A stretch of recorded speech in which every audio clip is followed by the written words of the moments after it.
Thanks for joining us. I'm Michael MacBride. This is Unsolicited Book Reviews, and today I'm joined by my friend Colin Scharf, who is a man of many hats. He's a musician, a producer, a videographer, got a music producer as well. Yeah. You may know him from Goodnight Gold Dust or Silver Summer or Precious Metals Records or Goldmine Studios.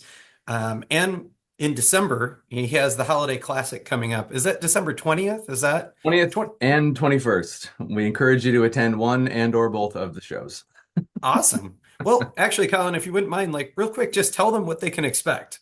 Sure. So the holiday, so this is the so in 2020, in 2019, my friend who owns the Capitol Room in St. Peter, the business, not the building, uh, approached me and said, I want to do a holiday show. And I said, okay, that sounds great. He pitched it, and I said, I'll do you one better. So I wrote a whole stage play about this monster that my friends and I created a decade ago. The monster is called the Santa Cabra, and the Santa Cabra appears and it sort of lays waste and enacts what was I calling it?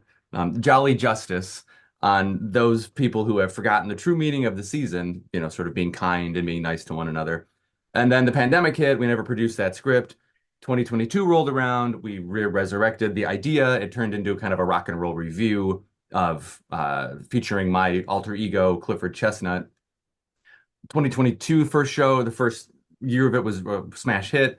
We did it again last year. The theme last year was Clifford went missing because I was just really burnt out from a lot of stuff. So I needed to just like sort of go away for a while, or Clifford. That show went really well. And now this year we're returning to the Santa Cabra. The Christmas beast is lurking in the shadows, ready to, lay waste to any hapless fool who has, again, forgotten the true meaning of the season, which, just to reiterate, is just be nice to each other, man. So we're in production for that right now. We're looking forward to it. I'm writing some new songs to kind of tell the story of the Santa Cabra. And yes, it'll be fun.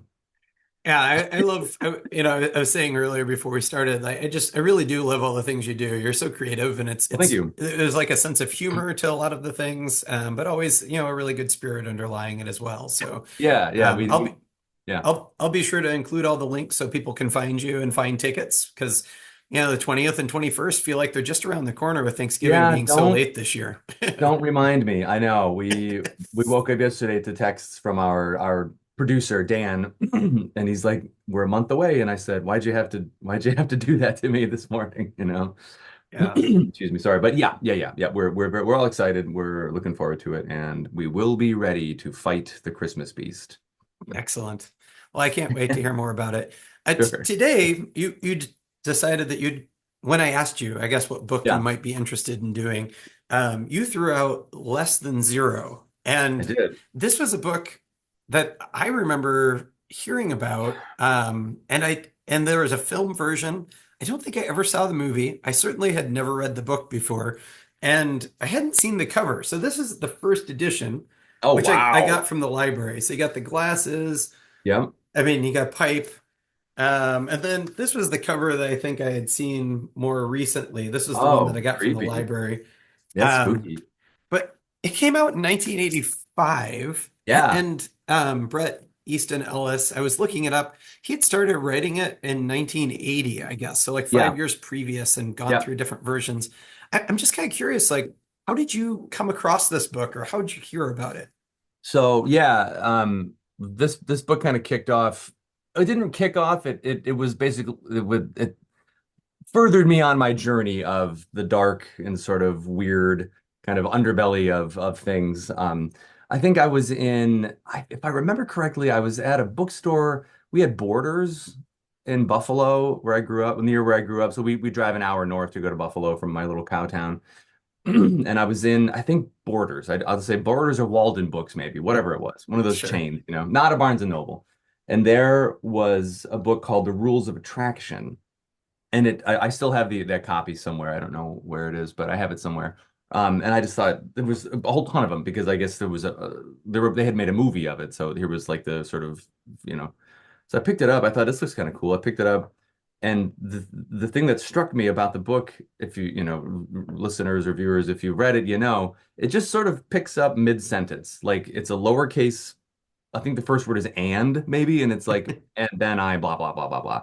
And it's just this sort of like run of like sort of stream of consciousness narration, all really sort of weird and engaging and kind of like sort of, ooh, this is tantalizing. And then, I remember I'm reading, I'm standing there in the bookstore, like, what the hell is this? And it gets to a white space break, and then it's a new narrator, and that book, ended up being like, I think two male narrators and two female narrators. And so I bought it, read it, finished it. Who is this Bret Easton Ellis? This is incredible. This is like right up my alley. And then somehow found out that this is my edition of it. Had it Oh, since okay. probably, yeah. I got it in high school, like senior year maybe. So anyway, found this. So that was his second book, Rules of Attraction, and then this was his first book. So I picked up this one. I'm not like a huge Bret Easton Ellis like completist. We read American Psycho for a class in undergrad, and I got to be honest, I didn't finish it. It was kind of tedious. It was like a lot of descriptions of shaving. I do still shave the way that he describes in the book. That's sort of like my shaving pattern. But yeah, Rules of Attraction and this book, Less Than Zero, just really struck a chord for me when I was, 18, 19 years old. Kind of coming out of like trying to figure out like, okay, I'm a punk, I'm in a punk band, but I don't feel cool. I don't feel punk. I just feel like this is the music for me. Like this is the world I want to be in. And these books, um, I don't know, just made you feel cool when you were reading them. Yeah, I think Yeah. my first introduction was to Bret Easton Ellis in what was American Psycho, but it was the film. Hmm. I Hmm.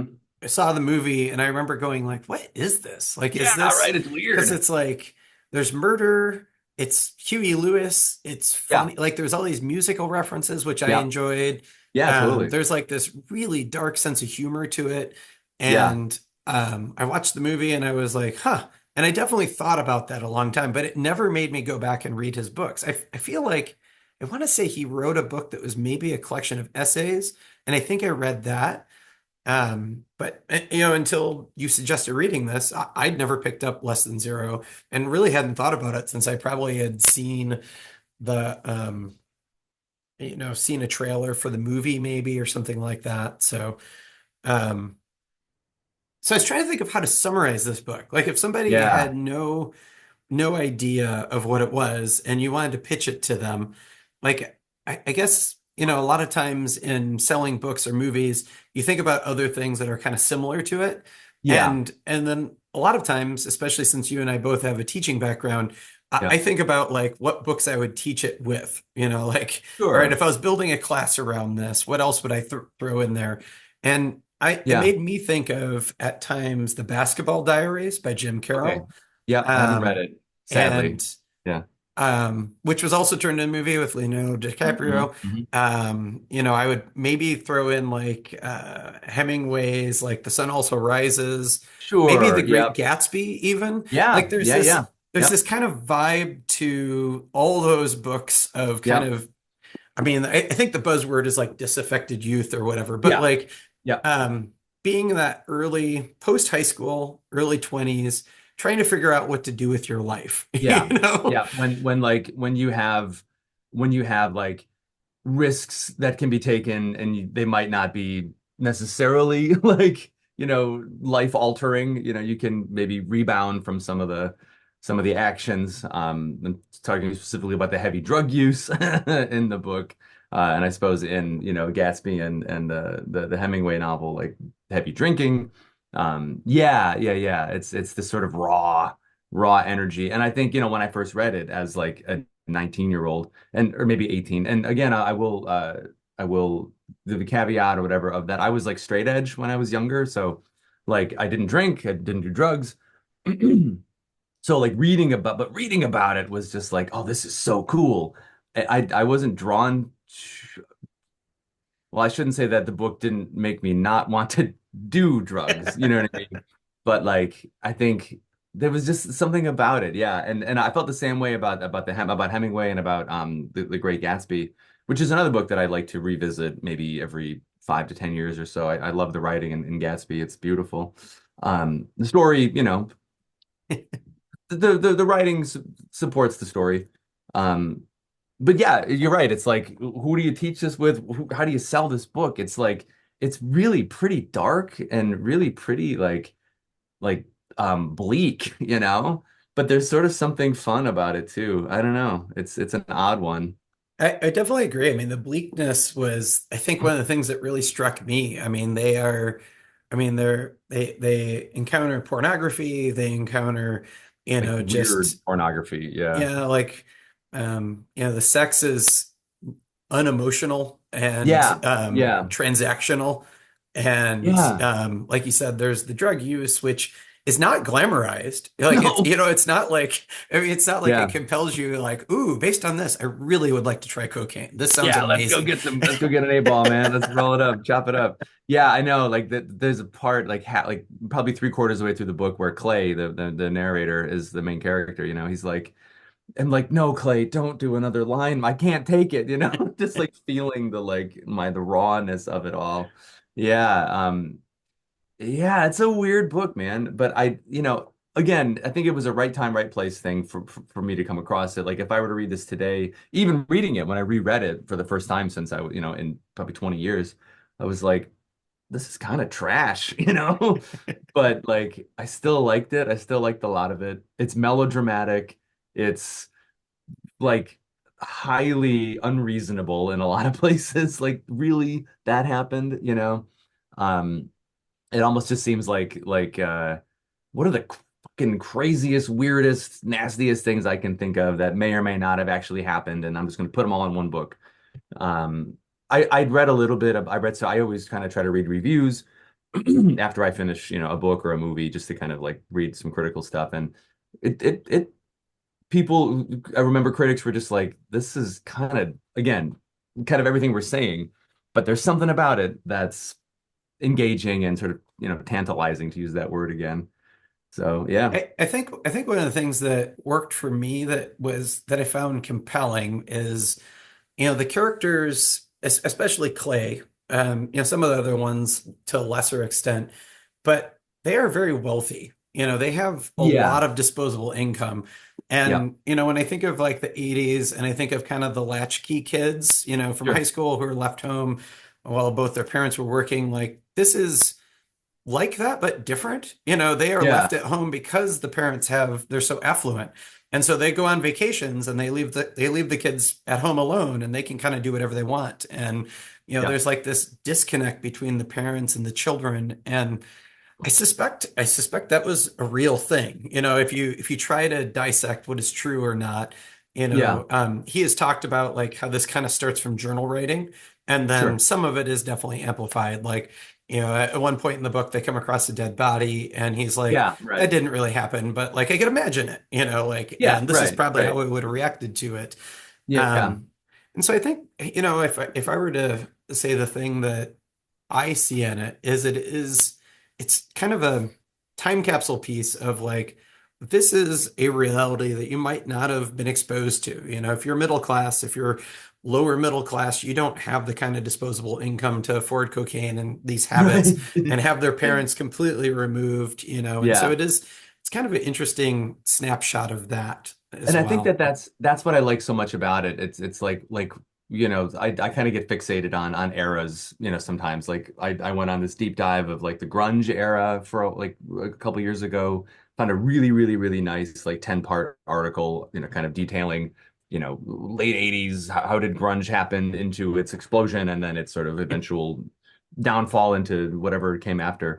And so I get kind of fixated on eras and sort of what was going on. And a lot of the music I've been producing for my own band lately sort of has a bit of like an 80s kind of like synthesizer sort of flair to it. Um, and then listening to a lot of new wave music, New Order to kind of like influence those production ideas. I was like, well, this book takes place in the dead center of the 1980s. Like, let's just revisit it. And yeah, you're right. I really like the kind of time capsule of it. Like, you'll never get a time like this again. One, I think they're all like 18, 19, and they're going to bars. So the drinking age Right? is probably still Yeah. 18, which it didn't occur to me when I first read it, but it makes sense now. You're using payphones all the time. You're like he's like trying to get his drug dealer. He's going all over the place. Like, where are you, man? I forget the drug. Julian is a drug dealer. He's on payphones. He's stopping into people's houses. Like, you're just gonna text the guy. And yeah, it's a really, yeah, the really cool, like Polaroid almost sort of hazy and buzzed out of that era. Yeah. I like Yeah. that. I like that vision of it as a Polaroid. I Yeah. think that's a really good way of describing it. Kind of Yeah. fading around the edges, slowly Got my revealing itself. Polaroid right here. Nice. So, I think too, like it's probably a reaction to the depiction of Hollywood, right, as being like the glam and glitz, the place that you want to yeah. aspire to. And this was kind of like, yeah, it's not really all that. Yeah. Here's the Yeah. reality of that. And when I think of the 80s, I mean, it's funny the songs that we remember from that era, but it's also, like the birth of like the industrial rock era. There's the goth movement that kind of Sure. comes Yeah. out Yeah. of Yep. punk as well. Yeah. There's a lot more to that period that doesn't get highlighted in the way in the like the best of the 80s and 90s on the radio kind of Yeah. thing. It's like you get Flock of Seagulls, you get goofy hair, you get sort of happy, fun Cyndi Lauper. I love Cyndi Lauper, don't get me wrong. But like, man, like Bauhaus, New Order, the Cramps, I don't know, all this stuff was kind of happening alongside of that. And yeah, and on music, I think every like 8 pages or so, there's like we're listening to this band is playing in the background, that band is playing in the background. I think the Clash pops up, which is cool. I'm kind of just flipping through my copy here just to catch stuff, Lots of but Elvis Costello, which the title comes from. yeah, So, right, yep, um, yep, yeah, yeah, I mean, it really is. And I think that's one of the things that rung true for me, though obviously my childhood was very different from this, but yeah. Same. music was very much the currency of like connecting with people. Like, have you heard this? Do you like this? And if you found somebody who, had a copy of The Cure's Disintegration, you're like, Yeah, oh, okay, we have you're something in cool. common, right? Yeah, Like, we can talk. Yeah, um, and that really felt true in this because, like you said, there's this band is on in the background. We're going to this show. There so and so meant, is wearing this t-shirt from that show or yeah, whatever. And, so it yeah. really does show like that's how they're communicating, but it's, as a reader, it's also kind of an interesting glimpse into that as well. So Yeah, yeah, and it's like I always love when there's music in a story because if you know the song, suddenly that's all you're hearing. The song is just kind of playing. And if you don't know the song, maybe you check out the group. I don't really know X that well, so I can do a little deep dive on them.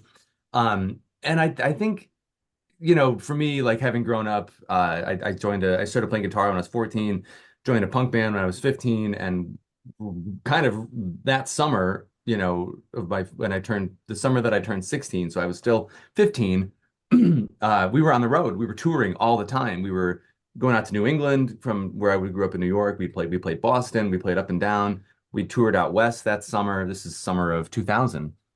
Um, and so like I'm just on the road meeting cats who are far older than me, and like just sort of being immersed in that world. And again, we were straight edge, so we weren't drinking or doing drugs or anything. But yeah, like then I found this book and I was like, holy cats, that's not the life that I have been living, but it's the closest that I found in print, that I can say like I know these people, to an extent. I almost felt like Clay and Julian and Blair and like Yeah. the cast of Mhm. characters that you get in here would they would want to be in the music scene. Like they attended, they watched it, they were kind of immersed in that, but Yeah. like the miss was like they didn't really it it was, I mean, poser, I guess, is the closest word, like they did the drugs that they thought was the thing that made them cool, but they weren't Mhm. actually making music or art or doing anything Yeah. creative with their time. They Yeah. were so kind of blasé with what they did, and like so many of the encounters that they have, there's like this detachment from that. And Yeah. I think when I think of musicians or I think of artists, they are people who are taking that, what is around them, and they're processing that through their lens and they're creating something with it. And Yeah. like for me, like that's what these guys are missing. Like you need an Yeah. outlet. Yes. You need something to Yeah. do with this experience. And for Yeah. Bret Easton Ellis, man, he wrote the book, so like, okay, that's Right. his creative output.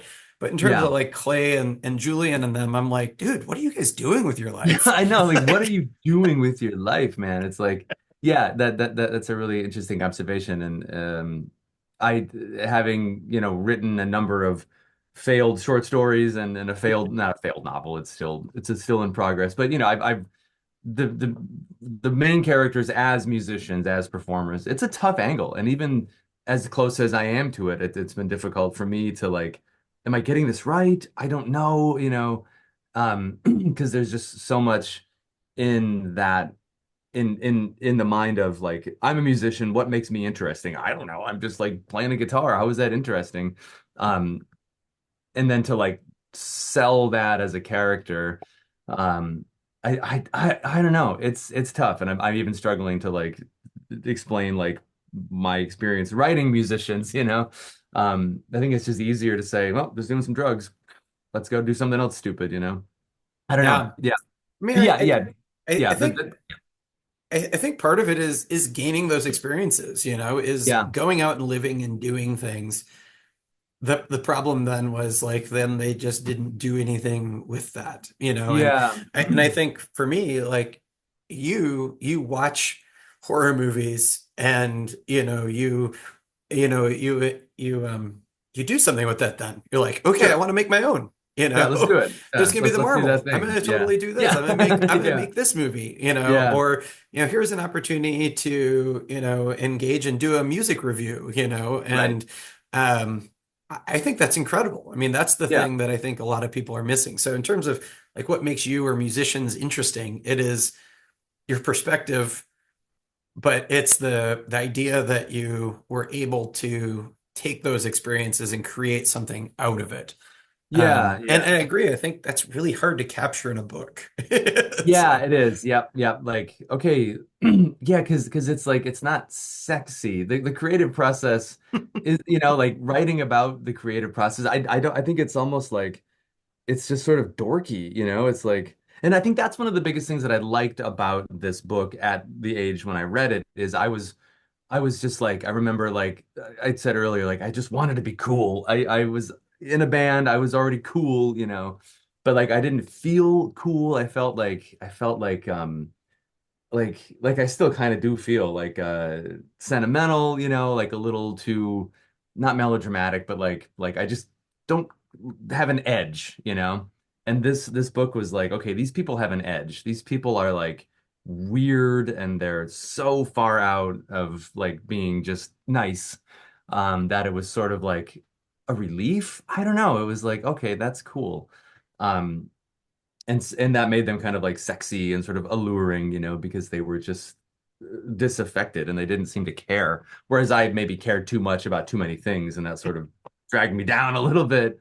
But then, like Blair, the girl, Clay's girlfriend and Clay, like they like each other. They're just too stubborn, I think, to like admit it or to like commit to one another or whatever it is. And that's frustrating. That's super frustrating.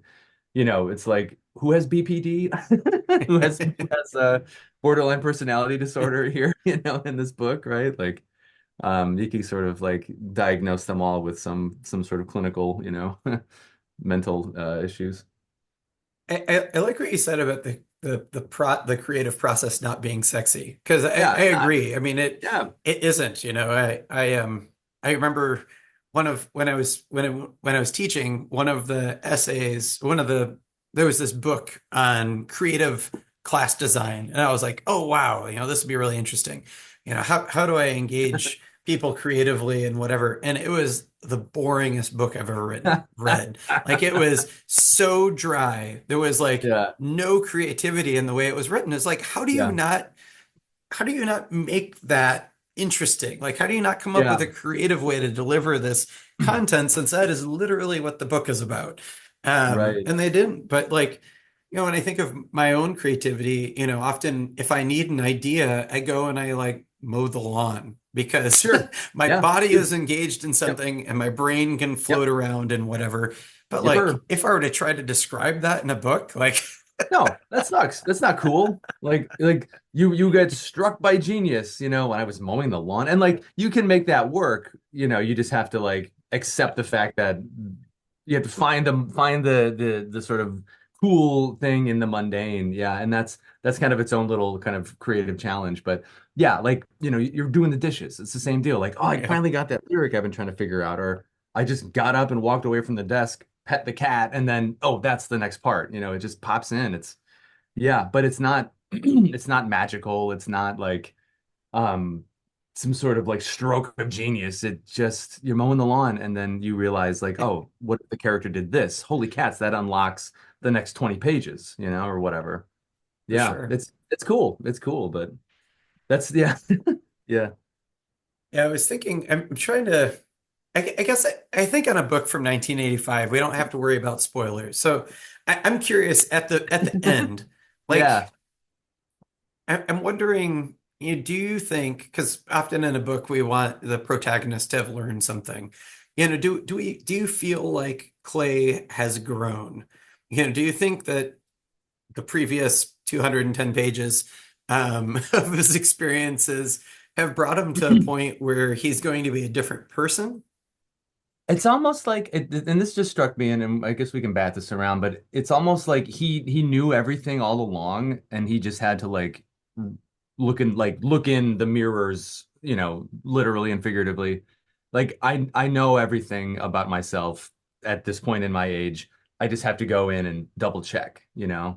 And obviously mirrors, cocaine, kind of a funny reference there. Sure. Um, just explain the joke, and then It's everybody like he gets. was wearing the ruby slippers all along. He could go home Yeah, anytime right, he right. wanted. Because I'm just like reading the last kind of stanza, I guess, if you want. Yeah, because Um, I agree. I mean, it's like he and Blair weave in and out of each other's lives throughout the book. And at the yeah. end, she kind of gives him an ultimatum, and they seem to go their separate ways. Now, I learned as I was kind of looking at things that Ellis had done after this, there is a sequel to this book that came out in 2010, I think. Oh, no kidding. I That knew there was a happens. sequel. I thought it was coming out. It's already out. Yeah, it came out. Oh, It happens 25 years after yeah. this, Right. And and and yeah. at this point, Clay has left California and he went to New York to be a Yep. screenwriter, which feels backwards. Like screenplays usually in Los Right, Angeles, right. but and I think he comes home to Los Angeles again because the book really begins with him being away and then coming back home for like a holiday break or something like that. Yeah, it's that's how this is. He's home Yeah, for Christmas break, or the holiday break, yeah, in when he's in undergrad. And then right. I had it in my head because as soon as I finished the book, like I said earlier, I looked up reviews and I was like, oh, there's a sequel. And I had it in my head that the sequel is forthcoming, but maybe I just didn't check the date of the article. And I could be wrong too. I Yeah. don't know. I just saw it referenced, so I was like, oh, Hmm. okay. It would be Yeah. kind of curious to check it out to see Yeah, how totally. we update with that. Because the Yeah. book ends and you're left wondering, has Clay learned? And like you said, I think I like that perspective is that he like knew what was right or wrong or what he needed to do, Yeah. but needed to actually, I don't know, see it one more time. Yeah, And like that the idea that yeah. he's come home from this break and then, okay, now I'm back in this world that I grew up in, but he's, at college kind of takes you out of that scene. Sometimes people Yeah. talk about kind of being stuck between these two places. Home doesn't feel quite like home anymore, but he comes home Yeah. and he goes through this thing with all these people. And then he's kind of like, yeah, I think I was right the first time, maybe. Yeah, yeah, yeah. And again, like, dude, I feel like I must have read this at the exact right moment because I was either senior year of high school or freshman year of college. And, you know, it's like, holy cats, I'm coming home from Christmas break, reading this book about this guy who's, and like kind of batting around, here's my old friends from high school. Here's all these people that I used to know. Thanks, babe. Laura, I just refilled my coffee. Say hi, Laura. Hi. Hey, Laura. Hmm. good, still hot. Yeah, and it just was like, again, like, holy shit, this is minus the drugs. Minus the drugs, this is my life. I was living in a punk house that first year of college. I lived with my aunt, but I actually lived with my band. We had a house off campus, and we just had parties like probably Wednesday through Saturday every friggin' night, just like 15, 20 people, and they're smoking cigarettes, drinking. God knows what was going on in my bass player's room. People would come in and out, like, I don't know. And I just had my little room about the size of my current office here, mattress on the floor, hair down to my shoulders, just like trying to make my life go. So yeah, this book just really like resonated with me at the time. Um, uh,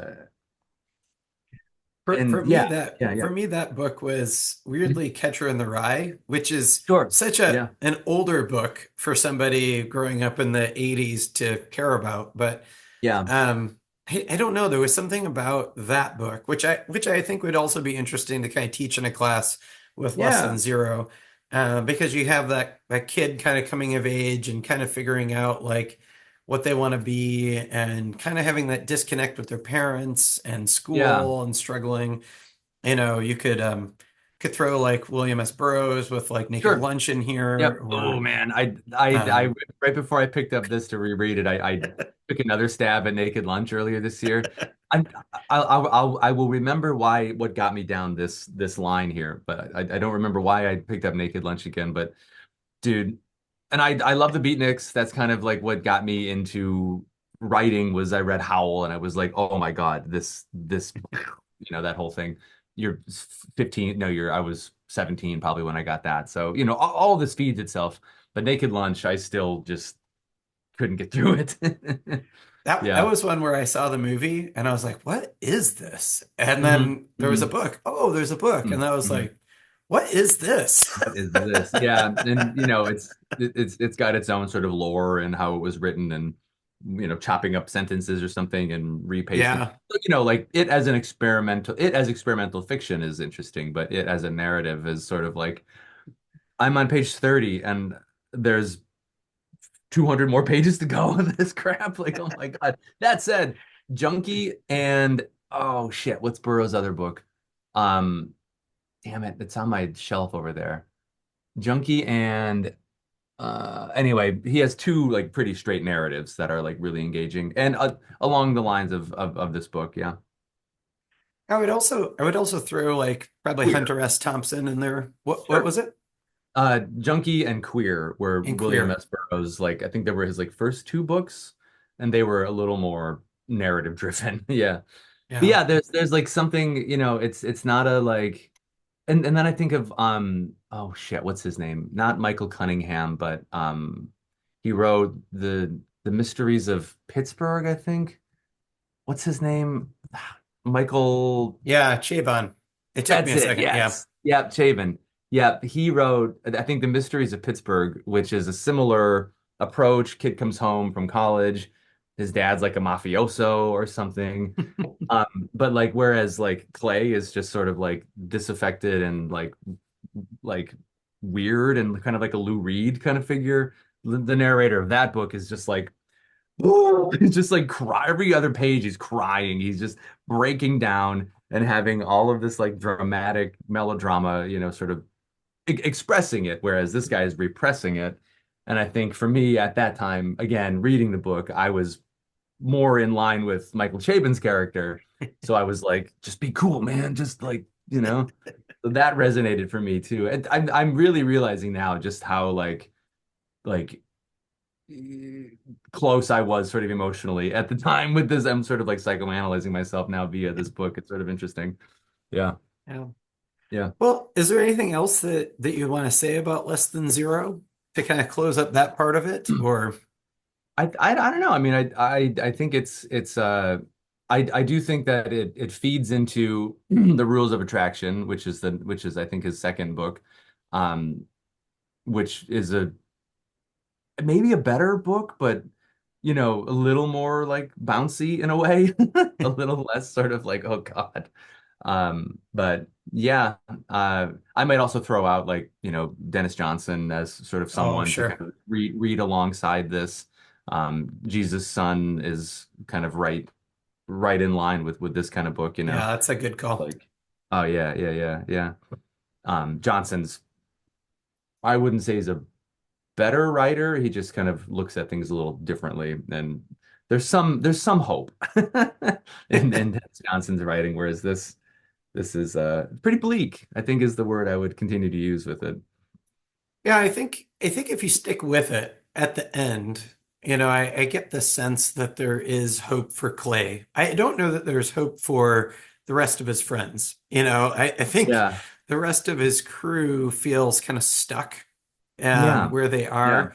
And, Blair, I think there's probably hope for her. yeah, But I think there's ultimately hope for Clay, which is kind of what you want. I mean, you don't want to read a book yeah. and go like, well, that was a miserable asshole, and he still is great. Yeah, right, right, right. Um, Like that was the most unlikable set of characters I've ever encountered. yeah. Yeah, yeah. But I am curious, what else is on your bookshelf? What are other things that Oh you're God. reading? Well, I will admit to you that I have been a very bad reader this year, but I am currently about 10 pages from the end of Frankenstein, Oh, which is, really? yeah, right, which I started at I always like to kind of read a scary book during the Halloween season. And Sure. last year I reread The Exorcist, which continues to make me like just chills up my spine. And Frankenstein's great, man. It is like an incredible book. She's 19 when she wrote it. She's Yeah. like, how are you this powered at that age and in this era? It's incredible. I'm fully in on Frankenstein. Yeah, I mean, Have it's totally Yeah.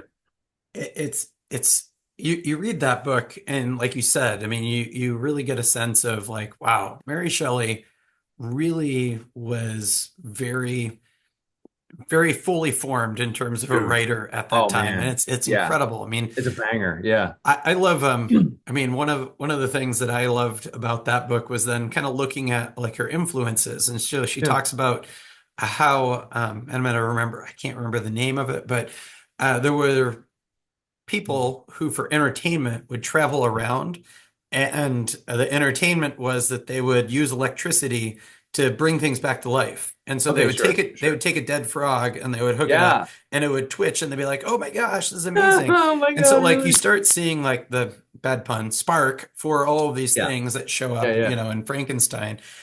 Oh, And it's wow. it's amazing just to think about how a young person channeled those things and was like, "Oh, this thing and then that thing Yeah. and this relationship with my mother and the love interest that I have that is causing this rift, and okay, I'm gonna make this book, that Yeah. comes out of And it's this fabled right.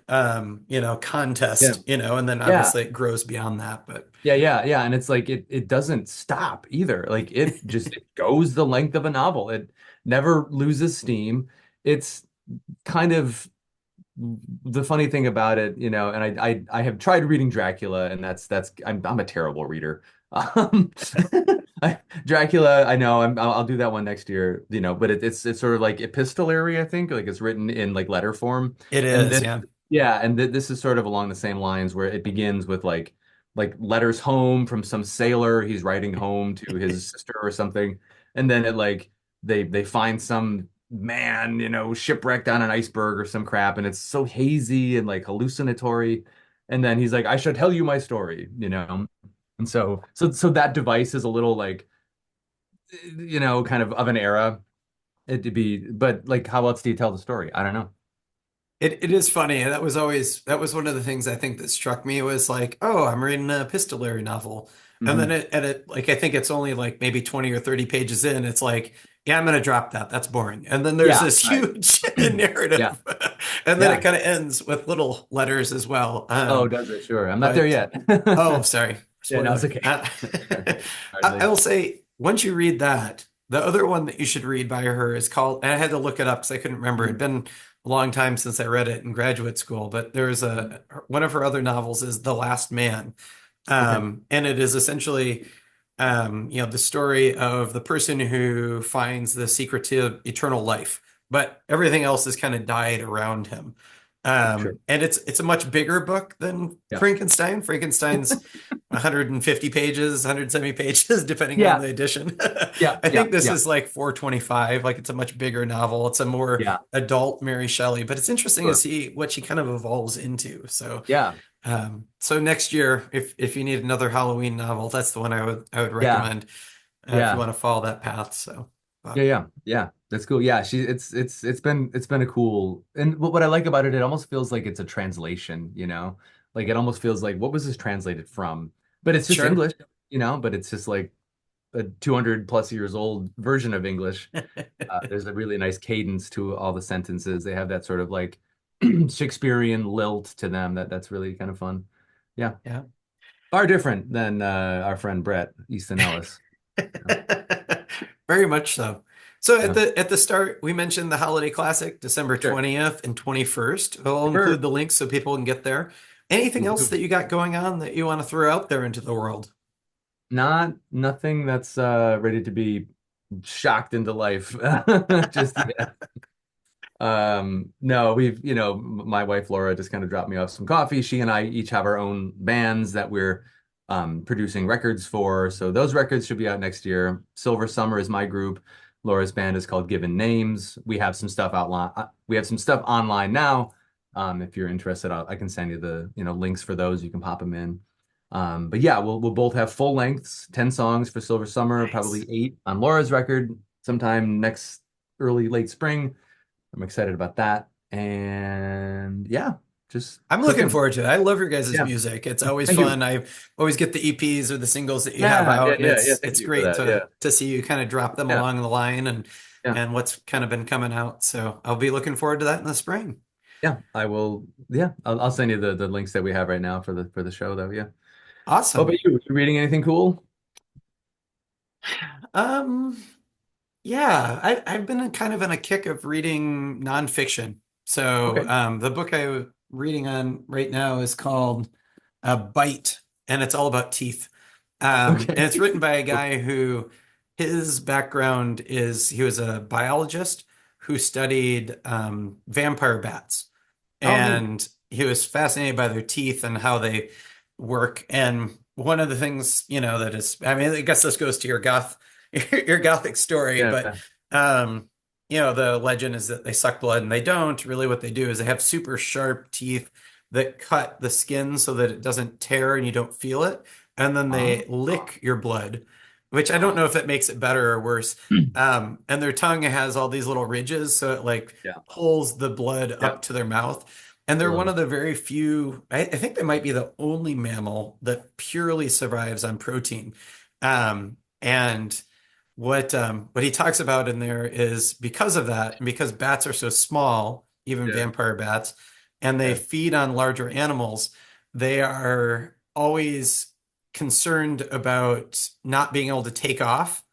And so they urinate at the same time because blood apparently is 90% water and only 10% protein. And Okay. so they slit your skin, they lick your blood, and then they They pee pee on you. constantly. So then they can take off with the protein. Shit. Well, that's a. It's not even noon yet, man. And I love it. I love it. I know. Weird. But yeah, that's That. I'm fascinated by like the natural world. There's so many bizarro animals out there. I mean, one of my very favorite books is called like The Truth About Animals. I don't think it's back there. It's probably over Sure. there. Yeah. Or An Immense World that talks about the just just the diversity of life and Yeah. how unique things are. But Yeah. yeah, that's what I Yeah. got going on. Sure. I love it. That's cool. Weird. Yeah. Well, thanks so much for joining me. Thanks for listening. You can find out more about me at my webpage, michaelmacbride.com, or on most social media platforms with the same handle, at Michael MacBride. That's MacBride, like Mac and Bride. Let me know what you're listening to, or if you read one of these books, leave me a comment and let me know what you thought. Have a great day.